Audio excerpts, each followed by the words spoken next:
తెలుగు సినీ పరిశ్రమలో top హీరోల్లో ఒకరైనటువంటి megastar Chiranjeevi గురించి ప్రత్యేకంగా పరిచయం అవసరం లేదు. చిరంజీవి తన అద్భుతమైన నటనతో ఎంతో మంది ప్రేక్షకులను అలరించడం మాత్రమే కాకుండా ఎన్నో సేవా కార్యక్రమాలను కూడా నిర్వహించి ప్రజల్లో ఒక మంచి స్థానాన్ని దక్కించుకున్నాడు. చిరు అద్భుతమైన నటనకు ప్రజాసేవకుగాను కేంద్ర ప్రభుత్వం తాజాగా పద్మ విభూషణ్ అవార్డును ప్రకటించిన విషయం మనందరికీ తెలిసిందే.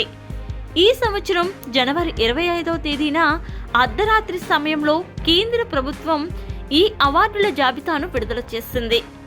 ఇందులో చిరంజీవి పేరు కూడా ఉంది. దానితో జనవరి 26వ తేదీ నుండి తెలుగు సినీ పరిశ్రమకు చెందిన పెద్దలు, చిన్నలు చాలా మంది చిరంజీవికి అవార్డు రావడంపై చాలా ఆనందాన్ని వ్యక్తం చేస్తారు.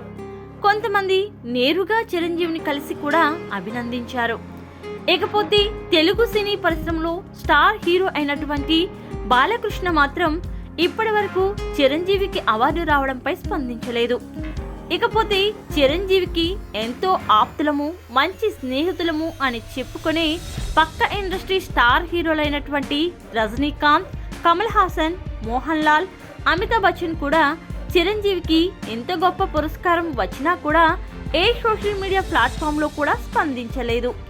దానితో చిరు అభిమానులు కాస్త నిరుత్సాహపడుతున్నారు.